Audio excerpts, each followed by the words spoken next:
Hello friend, स्वागत है आपके अपने यूट्यूब चैनल ऋषभ क्लासेज में। देखिए, आज का वीडियो उन स्टूडेंट के लिए बहुत ही महत्वपूर्ण होने वाला है जो यूपी से डीएलएड कर रहे हैं और ख़ासकर इस बार एग्ज़ाम देने जा रहे हैं। देखो, जो बच्चे फर्स्ट सेमेस्टर में, उनके लिए बहुत ही ज़्यादा प्रॉब्लम ये आती है कि उन्हें ये नहीं समझ में आता कि हमें क्वेश्चन अटैम्प्ट कैसे करना है और हमें परीक्षा को पास कैसे करना है। समझ रहे हैं आप चीज़ों को? जैसे कि देखो, बहुत सारे बच्चों का मेरे पास प्रश्न आया कि सर, अभी तक हमने कुछ नहीं पढ़ा है, हम कैसे पढ़ें कि कम समय में 10 से 12 दिन जो बचा है उसमें हम अच्छी तैयारी कैसे कर पाएँ, ठीक है? तो इसी के आधार पे ये वीडियो आने वाला है। इस वीडियो का नाम जैसा कि आप देख सकते हैं, यहाँ पे इस वीडियो का जो नाम है ना, वो है यूपी डीएलएड पास करने का गुरु मंत्र। जी हाँ, ये नाम मैंने ऐसे ही नहीं रख दिया है। अगर आप इस वीडियो को लास्ट तक देखते हैं तो भरोसा रखिए, आपको वो कॉन्फिडेंस आएगा ना, ऐसा कॉन्फिडेंस आएगा कि आप खुद कहेंगे कि हाँ, ये वीडियो मेरे लिए हेल्पफुल है। देखो, मेरा एकदम साफ उद्देश्य है, मुझे आपको जो चीज़ें बताना है वो एकदम एग्जैक्ट और वो चीज़ें बताना है जो प्रैक्टिकली मैंने किया है, ठीक है? मैं कोई ऐसी चीज़ें नहीं बताने वाला हूँ कि कोई मुझे बताया वो चीज़ें आपको बताने वाला हूँ। एकदम प्रैक्टिकली चीज़ें, और अगर आप वो करेंगे तो भरोसा रखिए, आपका डीएलएड जो है 10 से 12 दिन में बहुत अच्छे नंबर से पास कर जाएंगे, ठीक है? उसके लिए करना क्या है, आपको वीडियो को लास्ट तक देखना है। अगर आपको लगेगा ना लास्ट में कि वीडियो मेरे काम की थी, मैं इससे कुछ कर पाया, तो आप वीडियो को लाइक और चैनल को सब्सक्राइब कर सकते हैं। लेकिन जहाँ पे भी आपको लगे कि आपको गुमराह किया जा रहा है, आपको भटकाया जा रहा है, तो भाई आप वीडियो को डिसलाइक और आप चैनल को अनसब्सक्राइब करके भी जा सकते हैं, कोई दिक्कत नहीं है। अगर आपको चीज़ें पसंद आए तो आप जुड़िएगा, नहीं पसंद आए तो बिल्कुल मत जुड़िएगा। लेकिन अगर आप जुड़ते हैं तो अपने दोस्तों के साथ शेयर भी ज़रूर करिएगा, ठीक है? आइए स्टार्ट करते हैं बिना किसी देरी के। तो देखो, अगर आप देख पा रहे होंगे तो यहाँ पे देखो साफ तौर पे लिखा गया है कि 10 से 15 दिन। जैसा कि पता है, आज की डेट से 27 तारीख जो है, लगभग 13-14 दिन बचा है, जिसके बीच में आपका एग्ज़ाम होना है, ठीक है? तो आप इतने कम दिनों में तैयारी कैसे कर सकते हैं, इन किताबों का जो बर्डन है इससे कैसे बच सकते हैं, इसके लिए बस वीडियो को आपको लास्ट तक देखना है। तो आइए स्टार्ट करते हैं। देखिए, अगली स्लाइड की अगर मैं बात करूँ ना, तो यहाँ पे आप साफ तौर पे देख सकते हैं कि जो मैंने दिया भी है, देखो टाइटल इसलिए दिया क्योंकि बहुत सारे बच्चों का प्रश्न आता है भाई। जो जो प्रश्न आता है सारे प्रश्न को इसमें इंक्लूड किया हूँ, लेकिन अगर फिर भी कोई डाउट रह जाता है तो आप मुझसे पूछ सकते हैं। यहाँ पे देखो, जैसा कि आप साफ तौर पे देख सकते हैं कि डीएलएड करने वाले स्टूडेंट के सामने चुनौती। देखो, जो भी बच्चे डीएलएड कर रहे हैं ना, उनके सामने कुछ ऐसी चुनौतियाँ आती हैं जो जिनका सामना उन्हें ही करना पड़ता है। अब वो चुनौतियाँ क्या होती हैं, आप ये भी जानते हैं कि जो डीएलएड होता है उसमें हर साल लगभग 50% से ज़्यादा बच्चे जो होते हैं वो फेल होते हैं। फेल इन द सेंस कि किसी न किसी सब्जेक्ट में उनका बैक लगता है। अब भाई, बैक लगने का कारण क्या होता है, क्यों बैक लगता है और कैसे बच सकते हैं, उसी की चीज़ों पे मैं बात करने वाला हूँ, ठीक है? तो आइए बात करते हैं। तो देखिए, मैं अगली स्लाइड की अगर बात करूँ ना, तो यहाँ पे आप साफ तौर पे देख सकते हैं कि लिखा है कि कम समय में 90% का मास्टर प्लान। अब यहाँ से चीज़ें शुरू होती हैं जो आपके काम की हैं और जिसको आपको बहुत ही ध्यान से इत्मीनान से सुनना है। देखो, सबसे पहला जो पॉइंट होता है वो होता है तनाव, जिसको कि स्ट्रेस कहते हैं। देखो, स्ट्रेस इन द सेंस कि देखो, बहुत सारे बच्चे ऐसे होते हैं ना कि जो अभी से ही, मतलब दिमाग में उनके देश भर का तामझाम आ रहा होगा कि भाई, एग्ज़ाम मेरे इतना पास है, अभी तक मैं कुछ नहीं पढ़ा हूँ, मेरा बैक लग जाएगा, ये हो जाएगा, वो हो जाएगा। तो ये चीज़ें जो है ना, बच्चों के मन में एक तनाव उत्पन्न करती है, जिसके द्वारा वो क्या करते हैं कि अपना जो भी अभी तक तैयारी है ना, उसको क्या करते हैं कि वो तनाव के माध्यम से वो सारी तैयारी मतलब स्किप हो जाती है। स्किप करने का मतलब ना, एकदम डिस्ट्रॉयड हो जाता है, नष्ट हो जाता है। उसका कारण बस यही है कि वो मन में इतना प्रेशर ले लेते हैं। उस प्रेशर से कैसे बच सकते हैं? देखो भाई, अगर आपके मन में ज़रा सा भी इस बात की चिंता है ना कि डीएलएड कैसे पास करेंगे, तो मैं आपको बताऊं, डीएलएड पास करना बहुत बड़ा कोई तोप नहीं है। बस आप एक पॉजिटिव थिंकिंग के साथ, एक अच्छी ऊर्जा के साथ, देखो होता क्या है ना कि देख, एक पुराने लोग कह गए हैं ना कि आप जैसा सोचेंगे वैसा बनेंगे। समझ रहे हैं? आपकी थिंकिंग जैसी होगी ना, आप वैसा कर जाएंगे।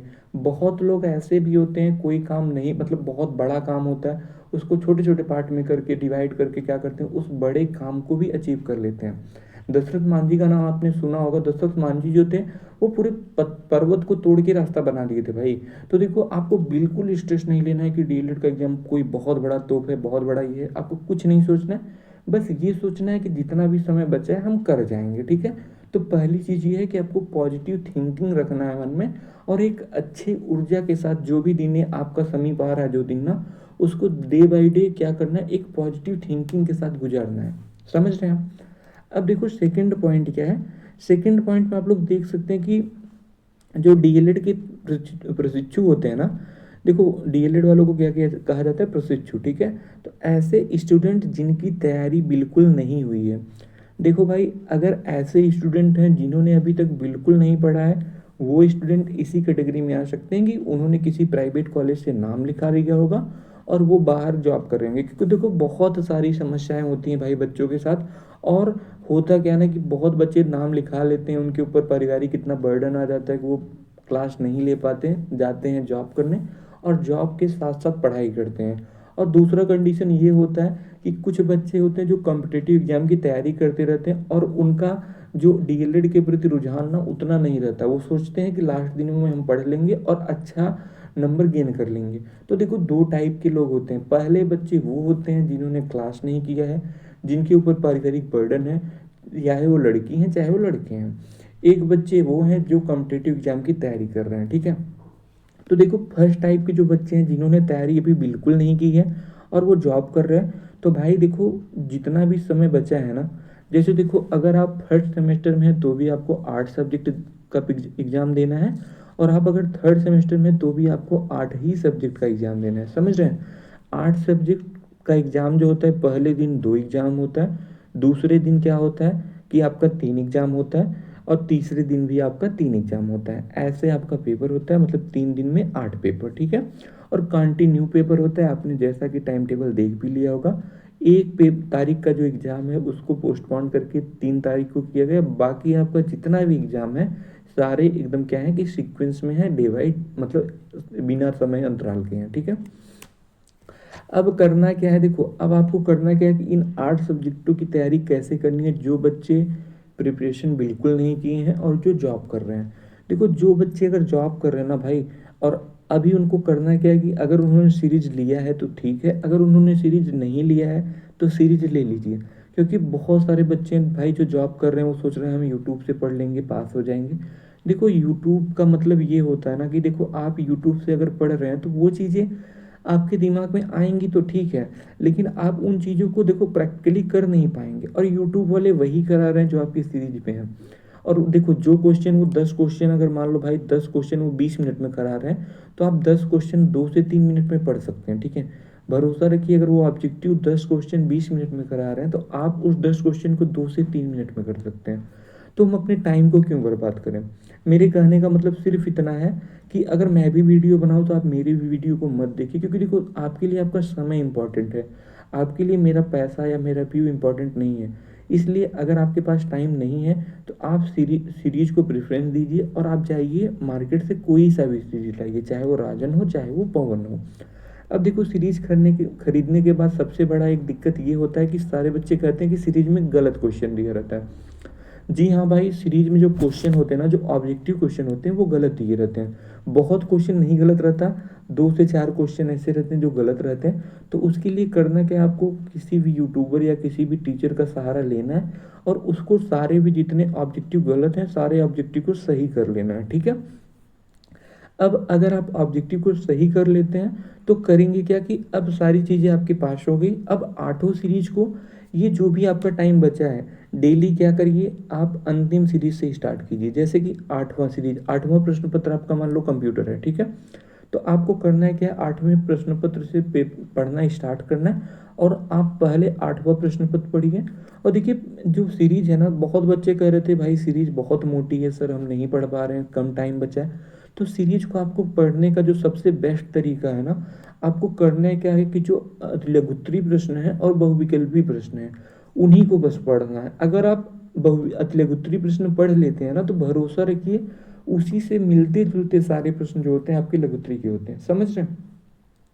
तो आपको करना क्या है कि सारे जो 100-150 ऑब्जेक्टिव क्वेश्चन दिए रहते हैं, और आपको ऐसा नहीं करना भाई ऑब्जेक्टिव मुझे याद नहीं हो रहा है, ऑब्जेक्टिव बिल्कुल नहीं याद करना है। बस करना क्या है आपको कि बार बार सीरीज को पलटना है और विकल्प के साथ प्रश्न को देखना है, क्योंकि डिट्टो प्रश्न आता है, जैसा सीरीज में प्रश्न रहता है वैसा ही सीरीज क्वेश्चन प्रश्न देता है।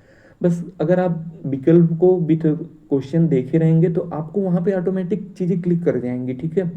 अगर आप देखो, अगर आप सीरीज से भी पढ़ रहे हैं, मोबाइल से पढ़ रहे हैं, तो वहाँ पे क्या होगा कि आप पेपर एग्जाम हॉल में क्या होंगे, कन्फ्यूज हो जाएंगे। आप सीरीज का सहारा लीजिए और बार बार चीज़ों को पढ़िए। अति लघुत्तरी प्रश्न पढ़िए और विकल्पी प्रश्न पढ़िए। बाकी जो लघुत्तरी प्रश्न है उसको स्किप करते जाइए, क्योंकि टाइम आपके पास बहुत कम है। इतनी चीज़ों में आप बस यही कर सकते हैं। 25 नंबर वाला जो प्रश्न है, सीरीज है भाई, अगर आप मन से पढ़ेंगे ना तो भरोसा रखिए 2 से ढाई घंटे में आप सीरीज को कवर कर सकते हैं, जो मतलब 25 नंबर वाला सीरीज है। बाकी जो 50 नंबर वाला सीरीज है, आप डेली अगर 3 घंटे पढ़ते हैं तो आप जो 50 नंबर का सीरीज है ना वो भी कवर कर सकते हैं। तो आपको करना क्या है, एक टारगेट सेट कर लेना है। पहले मुझे 8वां सब्जेक्ट पढ़ना है, फिर 7वां पढ़ना है, फिर 6वां पढ़ना है, फिर 5वां, ऐसे ऐसे पहला पढ़ना है, ठीक है। जब आप पढ़ लेंगे सीरीज को, देखो ये सीरीज पढ़ने का जो कॉन्सेप्ट बता रहा हूँ ना, मैं सारे बच्चों के लिए बता रहा हूँ। ऐसा नहीं है कि जिन्होंने अभी तक बिल्कुल नहीं पढ़ा वही ऐसे पढ़े, सारे बच्चे ऐसे पढ़े, बहुत अच्छा बेनिफिट मिलेगा, भरोसा रखिए मेरा, ठीक है। तो आपको ऐसे पढ़ना है। जब आप चीज़ों को तैयार कर लेते हैं तो बार बार उसको रिवाइज करते रहिए।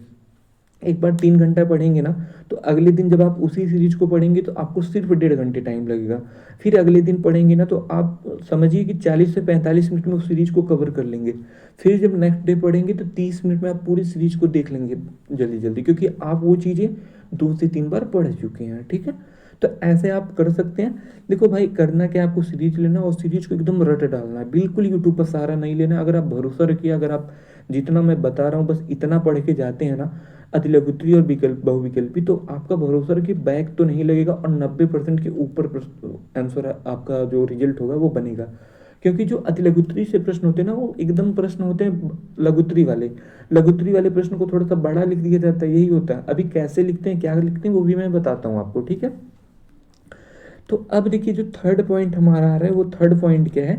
अगर आप थर्ड पॉइंट को समझना चाह रहे हैं तो देखो, थर्ड पॉइंट में यहाँ पे साफ तौर पे लिखा है कि ऐसे स्टूडेंट जिनकी तैयारी हो चुकी है। देखो, एक स्टूडेंट ऐसे थे जिन्होंने अभी बिल्कुल नहीं पढ़ा था। तो जो स्टूडेंट बिल्कुल नहीं पढ़े थे भाई, उनके लिए ये था कि वो सीरीज को ले लें और सीरीज को बहुविकल्पी और लघुत्तरी प्रश्नों को पढ़ डालें।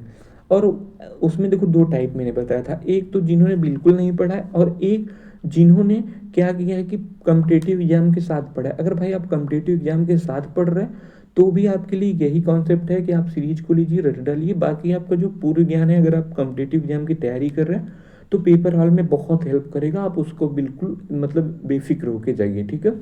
अब जो थर्ड बच्चे हैं जिनको बस डीएलएड करना है और उनको टीचर ही बनना है, और उन्होंने अच्छे से फॉर्मेट में क्या किया, नोट्स बनाया और नोट्स बनाने के साथ पूरे सिलेबस को कवर कर लिया है। अब उनके लिए क्या है, अगर ऐसे बच्चे हैं जिन्होंने सिलेबस कवर कर लिया है और अच्छे से नोट्स बनाया, तो भाई आप अपने नोट्स को मल्टीपल टाइम रिवाइज करिए और आप सीरीज ले लीजिए। सीरीज से आपका बस इतना ही काम रहना चाहिए कि आप सीरीज से प्रश्न देखिए कैसे प्रश्न पूछते हैं, और उस प्रश्न को क्या करिए, अपने बुक से, अपने कॉपी से क्या करिए, उसके आंसर को पढ़िए।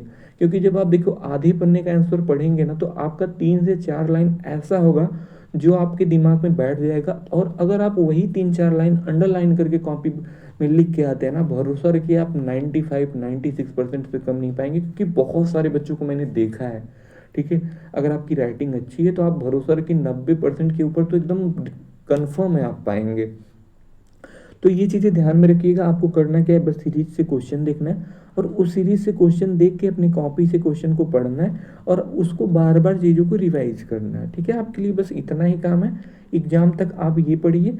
बाकी देखो, जो प्रीवियस ईयर के क्वेश्चन है ना, देखो भाई मैं सीरीज पढ़ने वालों के लिए भी बता दे रहा हूँ, जो 2016 से लगा के आपके 2024 तक जो भी प्रश्न हुए हैं, मतलब पेपर हुए हैं, सारे पेपर को, सारे क्वेश्चन को पढ़ डालिए। अगर आप वो सारे क्वेश्चन पढ़ डालते हैं ना, तो भरोसा रखिए 60 से 70% क्वेश्चन तो आपको यहीं से मिल जाएगा। यहाँ तक कि कभी कभी 80 से 90% क्वेश्चन भी आपके प्रीवियस ईयर से मिल जाते हैं। तो आप 60 से 70% क्वेश्चन मान के चलिए कि आपके प्रीवियस ईयर से मिल जाएंगे। आपको बस करना क्या है, 16 से लगा के 24 तक के क्वेश्चन को भी देख लेना है। ये सारे बच्चों को करना है, चाहे वो पढ़े हैं और चाहे वो नहीं पढ़े हैं, ठीक है, ये सबको करना है। तो अब मैं बात करता हूँ जो हमारा फोर्थ पॉइंट है। अब देखो यहाँ पे जो फोर्थ पॉइंट है वो क्या है। फोर्थ पॉइंट में हमारा दे रखा है कि कठिन सब्जेक्ट। देखो बहुत सारे बच्चे ऐसे होते हैं, इसमें जो देखो थर्ड पॉइंट वाले बच्चे भी आते हैं और सेकंड पॉइंट वाले बच्चे भी आते हैं। क्योंकि 8 सब्जेक्ट होता है और पेपर के बीच में जो गैप नहीं होता ना भाई, पेपर का जो पैटर्न है ना वही सबसे ज़्यादा बैक का कारण बनता है। अगर डेली एक पेपर लें तो भाई किसी का बैक नहीं लगेगा, भरोसा रखिए। तो अब करना क्या है, देखो बहुत सारे बच्चों को कई सारा सब्जेक्ट कठिन लगता है। जैसे कि देखो कठिन लगने वाले सब्जेक्ट में कुछ नाम है, जैसे कि मैथ, ठीक है।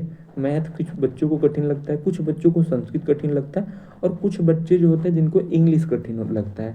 यही 3 ऐसे विषय हैं जिनमें कि लगभग बच्चों का डाउट रहता है और लगभग बच्चे इस सब्जेक्ट को लेके परेशान रहते हैं। और ये सब्जेक्ट ऐसा है कि जिसमें गैप भी नहीं मिलता, आधे घंटे का गैप मिलता है, और बच्चों को एग्जाम हॉल से बाहर भी नहीं निकलने दिया जाता है, ठीक है। तो अब इस कंडीशन में बच्चे क्या कर सकते हैं, देखो ऐसे बच्चे जिनका किसी भी सब्जेक्ट में बैक मतलब सॉरी किसी भी सब्जेक्ट में दिक्कत है, तो उनको भाई उस सब्जेक्ट पे ज़्यादा टाइम देना है। और अब कहेंगे आपको टाइम कहाँ से देना है, देखो जैसे मैथ है, मैथ आप पढ़ रहे हैं तो पहले तो आप पूरे सीरीज को चार्ट डालिए। चार्ट डालने का मतलब ना पूरी सीरीज को पढ़ डालिए। अगर आप अच्छे से पूरी सीरीज को पढ़ डालते हैं और 16 से लगा के 24 तक के जितने भी क्वेश्चन अभी तक हुए हैं कर डालते हैं, तो भरोसा रखिए आपका जो बैक लगने का चांस है ना वो लगभग 0% के बराबर हो जाएगा, ठीक है। जी हाँ, आपके बैक लगने का चांस 0% हो जाएगा अगर आप इन चीज़ों को कर लेते हैं। अब बहुत सारे बच्चे पूछेंगे कि सर मैथ मुझे नहीं आती, सीरीज से कैसे पढूं। तो देखो मैथ के लिए भाई आप यूट्यूब का सहारा ले सकते हैं। यूट्यूब पे जो भी टीचर प्रीवियस ईयर कराए हैं उन्हीं प्रीवियस ईयर को देखिए और कॉन्सेप्ट को सीखिए, क्वेश्चन को रटिए मत। देखो अगर आपको बिल्कुल मैथ नहीं आता तो भाई आप रट डालिए 16 से 24 तक के क्वेश्चन और आप पास होके आएंगे, भरोसा रखिए। लेकिन अगर आपको कुछ भी मैथ का थोड़ा भी पता है ना, तो आप कॉन्सेप्ट को सीख लीजिए। कॉन्सेप्ट को अगर आप सीख लेंगे ना तो वहाँ पे आने वाले सारे क्वेश्चन को आप बना पाएंगे, ठीक है। तो ये चीज़ें हैं। बाकी यही कॉन्सेप्ट आप जो है इंग्लिश के पेपर पे भी अपना सकते हैं। इंग्लिश अगर आपको नहीं समझ में आती तो यूट्यूब का सहारा लीजिए, लेकिन सिर्फ प्रीवियस ईयर क्वेश्चन के लिए। बड़े बड़े मैराथन के लिए बिल्कुल सहारा मत लीजिए, वो आपको बस टाइम का बर्बादी है और आपको जो आपके लक्ष्य से है ना वो पीछे खींच रहा है। आपको डीएलएड तो पास करा देगा, बिल्कुल है आपको डीएलएड पास करा देगा, लेकिन जो भविष्य में आपका टीचर बनने का जो सपना है ना, भविष्य में एक अच्छा अध्यापक बनने का जो एम है ना, वो एम जो है एम ही रह जाएगा, उसमें आप कभी सक्सेस नहीं हो पाएंगे। क्योंकि देखो यूट्यूब आपको कभी, भाई देखो मैं एकदम क्लियर बोलता हूँ, यूट्यूब आपको कभी सक्सेस नहीं दिला सकता। सक्सेस दिलाता है तो आपका बुक दिलाता है, और अगर आप बुक पढ़ने की आदत बनाएंगे ना तो वो आदत आपके आगे भी काम देगा। नहीं तो अगर आप यहाँ से यूट्यूब से पढ़ के बीटीसी पास कर लिए, फिर आप टेट पास कर लिए, फिर सुपर टेट में भाई बिल्कुल नहीं कर पाएंगे। अदर स्टेट का एग्जाम देने जाएंगे बिल्कुल नहीं कर पाएंगे। तो वही हाल है, जैसे आप सीटेट का पेपर देते हैं ना, उसमें बिना कॉन्सेप्ट का आप पास नहीं कर सकते, यूट्यूबर चाहे जितना पढ़ा दे। तो वही हाल है, आपको कॉन्सेप्ट खुद से क्लियर करना पड़ेगा, और खुद से क्लियर करने के लिए यही मंत्र है। और 10 से 14 दिन में पास करने का सिर्फ यही मंत्र है कि आपको सीरीज को अपना साथी बना लेना है, प्रीवियस ईयर के क्वेश्चन को अपना दोस्त बना लेना है, और उन्हीं के साथ उठना है, उन्हीं के साथ 10 से 12 दिन सोना है, ठीक है। ये चीज़ें ध्यान में रखना। और संस्कृत में भी आपको जो चीज़ें नहीं समझ में आती आप यूट्यूब का सहारा ले लीजिए। आप सीरीज, लेकिन देखो सहारा तभी लीजिए जब आप पूरे सीरीज को कर डालिए। सीरीज को अगर आप पूरा कर डाल रहे हैं उसके बाद यूट्यूब का सहारा ले रहे हैं तो भाई बहुत बेनिफिट है। इसलिए ऐसे चीज़ों को अपनाकर आप अच्छा नंबर गेन कर सकते हैं, ठीक है। अब हम चलते हैं अगले स्लाइड पे। देखो यहाँ पे जो अगला स्लाइड है हमारा, यहाँ पे देख सकते हैं कुछ और भी फैक्टर हैं जो बच्चों को बार बार दिक्कत पैदा करते हैं। और वो फैक्टर क्या है, देखो जो अन्य फैक्टर हैं, वो पहला फैक्टर ये होता है कि सीरीज का महत्व क्या है। देखो भाई मैंने आपको अभी जस्ट कुछ टाइम पहले ही बताया, सीरीज का जो रोल है ना आपके एग्जाम में एकदम वही रोल है जो आपके परिवेश में, आपके जीवन में आपके माता का रोल है, आपके पिता का रोल है। जी हाँ, मैं डीएलएड पास करने के लिए जो आपका रोल आपके फैमिली में माता पिता का रोल आपके प्रति है, वही सीरीज का रोल आपके प्रति है। अगर आप डीएलएड पास करना चाहते हैं 10 से 15 दिन पढ़ के, ठीक है। मेरी बातों को बहुत ध्यान से सुनिएगा, मैं जो चीज़ें बता रहा हूँ ना, मैं वो चीज़ें बता रहा हूँ जो अपने एक्सपीरियंस, अपने अनुभव के आधार पर बता रहा हूँ भाई, कहीं से गुमराह करने वाला काम नहीं कर रहा हूँ। तो ये चीज़ें बस ध्यान में रखिएगा। आपको यूपी डीएलएड पास करने का सीरीज का जो महत्व है ना वो बहुत बड़ा है। लगभग 80 से 90% प्रश्न जो होते हैं ना आपके सीरीज से डिट्टो प्रश्न छपते हैं। 2 से 4 प्रश्न ही ऐसे होते हैं जो आपके सीरीज से नहीं आते, बाकी लगभग 80 से 90% प्रश्न आपके सीरीज से आते हैं। अब बहुत सारे बच्चे पूछते हैं कि भाई सीरीज कौन सा पढ़ें, तो पवन पढ़े, राजन पढ़े, विद्या पढ़े, देश भर का सीरीज है मार्केट में। तो भाई देखो कोई सा भी आप सीरीज लीजिए, सारा सीरीज जो होता है ना वो प्रीवियस ईयर के क्वेश्चन का कलेक्शन ही होता है। तो आपको बिल्कुल घबराने की बात नहीं है कि पवन में कुछ अलग है, राजन में कुछ अलग है, विद्या में कुछ अलग है। आपको बस सीरीज को लेना है और उसमें जो भी माइनर मिस्टेक है उस माइनर मिस्टेक को करेक्ट करना है। मतलब जो भी उसमें छोटी मोटी त्रुटियां हैं उन त्रुटियों को दूर करके उसको कैरेक्टर लेस बना के, मतलब सॉरी, मतलब उनको करेक्ट करके क्या करना है, चीज़ों को एक मतलब एकदम फॉर्मेट, जो भी चीज़ें गलत हैं उसको सही करके अपने पास रख लेना और वही पढ़ना है। ठीक है, तो आपको समझ में आ रहा है ना मैं क्या कर रहा हूँ। अब देखो दूसरा पॉइंट जो है, अगर मैं दूसरे पॉइंट की बात करूँ तो देखो भाई यहाँ पे अगर दूसरा पॉइंट की बात करूँ ना, तो यहाँ पे दूसरा पॉइंट क्या कर रखा है कि लिखने का तरीका। अब देखो बहुत सारे बच्चे पूछते हैं सर कॉपी कैसे लिखा जाए। तो देखो सबसे पहले मैं आपको बताऊं, कॉपी लिखने से पहले आपको कुछ चीज़ें जाननी पड़ेगी। जब आप एग्ज़ाम हॉल में जाते हैं ना, तो एग्ज़ाम हॉल में आपको कॉपियाँ मिलती हैं और उस कॉपी में सबसे पहले आपको अपना डिटेल भरना होता है। तो जो भी बच्चे इस बार फर्स्ट सेमेस्टर में, उनके सामने कुछ चुनौतियाँ आ सकती हैं, क्योंकि अभी इसके पहले उन्होंने एग्ज़ाम डीएलएड का दिया नहीं है। जो भी एग्ज़ाम दिए हैं लेकिन डीएलएड का नहीं दिए हैं, तो भाई उनके लिए कुछ दिक्कतें हो सकती है। तो जब भी आप एग्ज़ाम हॉल में जाएंगे तो वहाँ पे जो भी एग्जामिनर रहेंगे, जो भी वहाँ पे रहेंगे टीचर, तो उनसे क्या करना है कि अपना चीज़ें जो भी डाउट आता है पूछ लेना है। और सबसे विशेष ध्यान बच्चों को रोल नंबर भरते टाइम में बहुत बार ध्यान देना पड़ता है। अगर आप बहुत बार ध्यान नहीं देंगे, कोई भी एक नंबर मिस्टेक हो गया, टीचर ने ध्यान नहीं दिया, तो आपका रिजल्ट जो है रुक जाएगा और आपको फिर बैक का सामना करना पड़ेगा। बिल्कुल मैं बता रहा हूँ भाई, क्लियर नहीं होता, बहुत नौटंकी होती है। इसलिए कॉपी का जो पहला पेज है उस पर डिटेल भरते टाइम सबसे अहम रोल होता है आपके रोल नंबर का। तो रोल नंबर एकदम सही सही भरिएगा। और बाकी मैं तो कहता हूँ कि आप हर पेज पे लगभग रोल नंबर अपना लिख दीजिएगा। इससे क्या होता है, ना आपका पेज बदलने का झंझट होता है, ना आपका कोई कॉपी खुल सकता है, ना आपका कॉपी पर पेज निकाल सकता है। आपके सामने कोई चुनौतियाँ नहीं आ सकती हैं। ठीक है, तो ऐसा आप कर सकते हैं। बाकी यहाँ पे कॉपी लिखने का जो तरीका होता है ना, सबसे पहले आपको करना है कि कॉपी मिलने के बाद ना कॉपी की दोनों साइड लाइन खींच लेना है। ठीक है, दोनों साइड लाइन खींच लेना है और लाइन खींचने के बाद ना उसको क्या करना है कि अच्छे से जो भी आप हो प्रश्न है, जैसे कि आपको प्रश्न है, मान लो प्रश्न उत्तर नंबर 1, तो यहाँ पे प्रश्न उत्तर नंबर 1 लिखेंगे। सबसे पहले आप ऊपर लिखेंगे क्या, बहुविकल्पी प्रश्न। अगर आप बहुविकल्पी कर रहे हैं तो ऊपर बहुविकल्पी लिखिए। अतिलघुत्तरी कर रहे हैं तो ऊपर अतिलघुत्तरी लिखिए। लघुत्तरी कर रहे हैं तो ऊपर लघुत्तरी लिखिए। लघुत्तरी लिखने के बाद उसके नीचे दो ठो लाइन खींच लीजिए। लाइन खींचने के बाद नीचे आप लिखेंगे प्रश्न उत्तर नंबर 1, प्रश्न उत्तर नंबर 2, प्रश्न उत्तर नंबर 3। कहने का मतलब ये है कि अगर आप क्वेश्चन को सीक्वेंस में करते हैं ना, तो बहुत अच्छा इंप्रेशन पड़ता है आप एग्जामिनर का आपके ऊपर। और उसका लाभ ये होता है कि आपको बहुत अच्छा नंबर मिल जाता है। मैं हमेशा यही सजेस्ट करता हूँ कि आपको क्वेश्चन अटेम्प्ट करना है ना, तो एकदम सीक्वेंस से करना है। ठीक है, तो ये चीज़ें आप बहुत ध्यान में रखिएगा। सारे क्वेश्चन को आपको, जैसे अगर आप बहुविकल्पी प्रश्न लिख रहे हैं तो बहुविकल्पी का सारा प्रश्न लिख के ही अतिलघु उत्तरी पर जाइए। तो ऐसे आप कर सकते हैं। और प्रश्न उत्तर नंबर 2, प्रश्न उत्तर नंबर 3 ऐसे लिखते, डिट्टो ऐसे लिखते क्या करेंगे, आप चले जाएंगे। ठीक है, जब ऐसी चीज़ें कर लेंगे तो ये चीज़ें होती क्या है कि आपको आपका जो कॉपी है ना, वो इम्प्रेशन जो होता है ना, वो कहते हैं ना first impression is last impression. अगर आपका पहला इम्प्रेशन अच्छा है तो आपका जो लास्ट क्वेश्चन अगर आप गलत भी लिखे रहेंगे तो भाई बहुत अच्छा नंबर मिलता है। और मैं एक चीज़ बताऊं, अगर देखो डीएलएड पास करने का ठीक है, मैंने अभी बताया आपको, लेकिन आप कॉपी लिखने का भी तरीका जो होता है ना, वो बहुत बड़ा मैटर रोल करता है एग्जाम में अच्छा नंबर गेन करने के लिए। तो आप राइटिंग अच्छी रखिए, क्वेश्चन का सीक्वेंस अच्छा रखिए, और कॉपी की दोनों साइड लाइन खींचने से ये होता है कि आपको मैटर कम लिखना पड़ता है और कॉपी भरी भरी लगती है। ठीक है, तो ये चीज़ें हैं, समझ रहे हैं आप। अब मैं चलता हूँ अगले फैक्टर पे। तो देखो जो अगला फैक्टर है भाई, वो थर्ड फैक्टर है। और थर्ड फैक्टर में कहा गया है कि आंसर लिखने का बेस्ट तरीका क्या हो सकता है। तो देखो आंसर लिखने का बेस्ट तरीका तो मैंने आपको बता दिया कि आपको करना क्या है कि सबसे पहले बहुविकल्पी का सारा प्रश्न लिख देना, फिर अतिलघुत्तरी का सारा प्रश्न लिख देना, फिर लघुत्तरी का सारा प्रश्न लिख देना। अब बहुत सारे बच्चों के मन में आता है कि सर जो क्वेश्चन है वो उसका आंसर कितने शब्दों में लिखना है।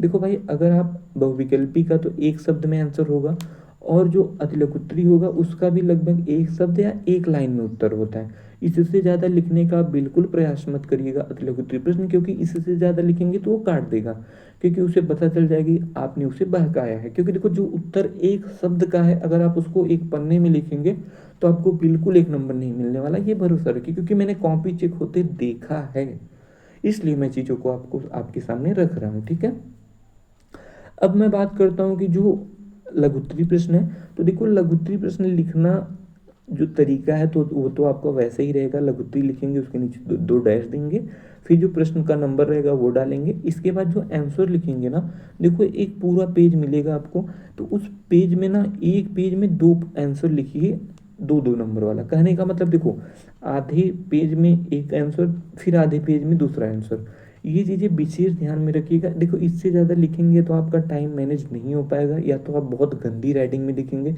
तो आप 40 क्वेश्चन अटेम्प्ट कर सकते हैं। लेकिन अगर आप अच्छे राइटिंग के साथ अच्छा मैटर लिखना चाहते हैं और आपको चीज़ें बहुत अच्छे से पता है, तो आप आधे पेज में एक आंसर को लिखने का प्रयास करिएगा, मतलब एक पेज में दो आंसर, समझ रहे हैं। तो इस ढंग से अगर आप क्वेश्चन को लिखेंगे तो एग्जामिनर को भी लगता है कि हाँ चीज़ें इसको पता है, और अगर पता है तभी इसने इतने कम शब्दों में अच्छी चीज़ें लिखा है। और उसमें आपका राइटिंग बहुत मैटर करता है। अगर आपने राइटिंग सही से बना के लिखा है तो आपको 2 में से 2 नंबर मिलेगा, लेकिन अगर आपका राइटिंग गड़बड़ है तो भाई 1 नंबर दे के निकल जाते हैं, समझ रहे हैं आप।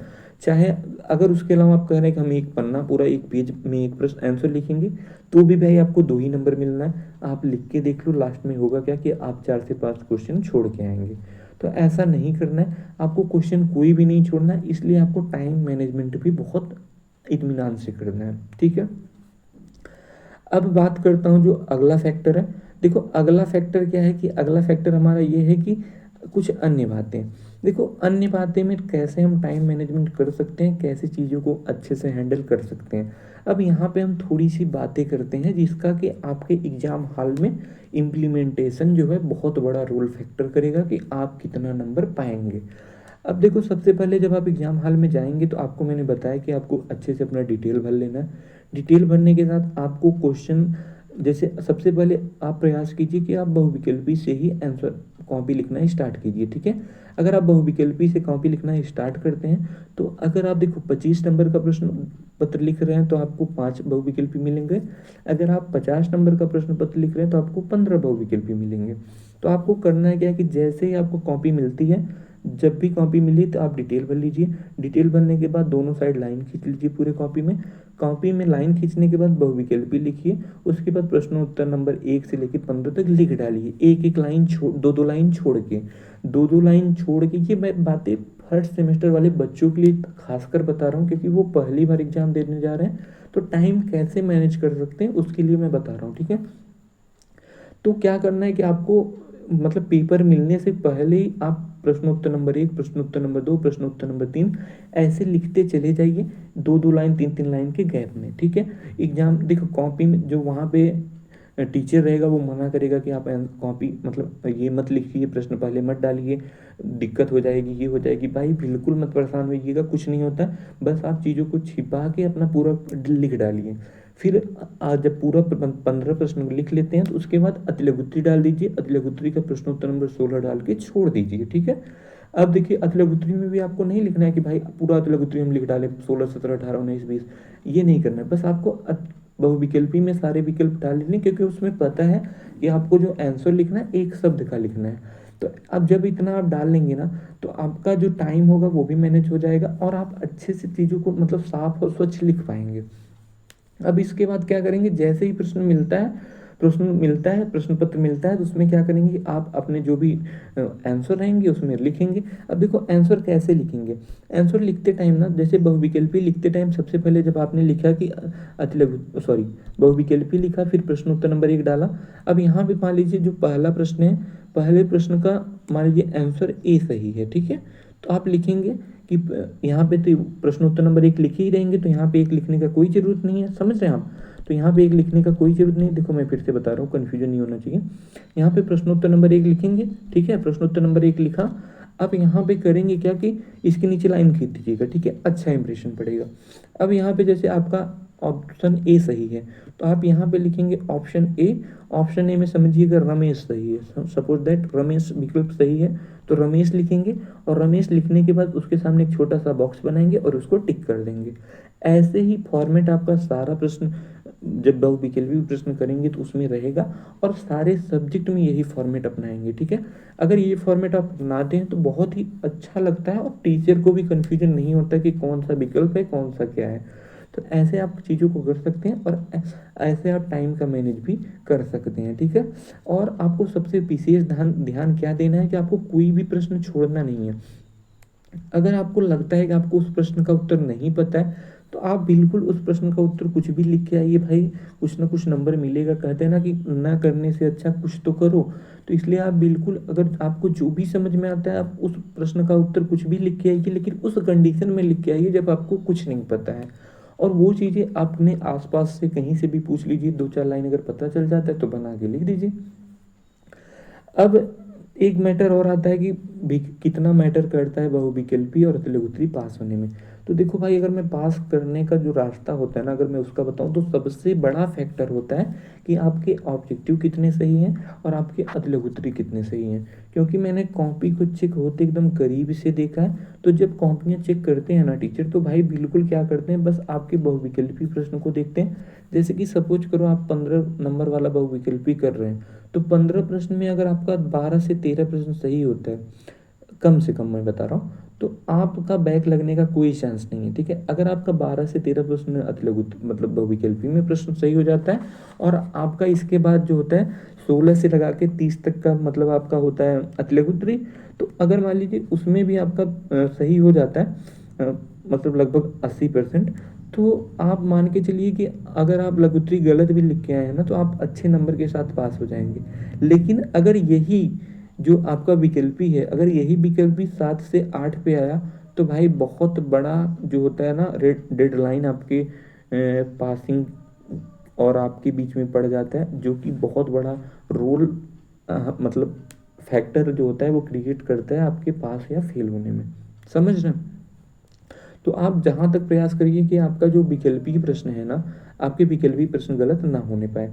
खैर, बाकी अगर आपका कोई भी डाउट रहता है, अगर आपका कोई भी प्रश्न रहता है, तो आप मुझसे पूछ सकते हैं। पूछने के लिए क्या कर सकते हैं कि यहाँ पे मैं बात करूँ, देखो यहाँ पे अगले स्लाइड की अगर मैं बात करूँ, तो आप इस नंबर पे मैसेज कर सकते हैं। यहाँ पे आप इजीली मैसेज कर सकते हैं अगर आपका कोई भी डाउट रहता है, और आप कॉल भी कर सकते हैं, ठीक है। उम्मीद है मैं आपको सारी चीज़ों को समझा पाया हूँ। लेकिन अगर आपका कोई भी डाउट अभी भी बच गया है जिसको मैंने मेंशन नहीं किया हूँ, तो भाई उसको करिए, मैसेज करिए, कॉल करिए, आप पूछिए, और अपनी तैयारी को अनवरत जारी रखिए, ठीक है। अपनी तैयारी को एक नए मुकाम पे ले जाइए। कहते हैं ना कि वो पथ क्या, पथिक सफलता क्या, जिस पथ पर विचरे सूल न हो, और मानव की धैर्य कुशलता क्या, जब धाराएं विपरीत न हो।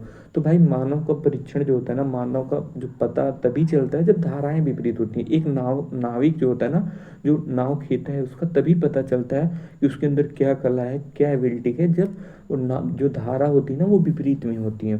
धारा के साथ तो कोई भी बच सकता है, लेकिन जब धारा विपरीत हो उस दशा में आप कैसा कर रहे हैं वो मैटर करता है कि आप कितने दूर जाएंगे। तो बस इन्हीं उम्मीदों, इन्हीं विश्वासों के साथ कि आपको चीज़ें अच्छी लगी होंगी। अगर चीज़ें अच्छी लगी हैं तो अपने दोस्तों के साथ शेयर करिए। बाकी मिलते हैं नेक्स्ट वीडियो में किसी अच्छे इन्फॉर्मेशन के साथ। तब तक के लिए tata bye bye, take care, thanks for watching.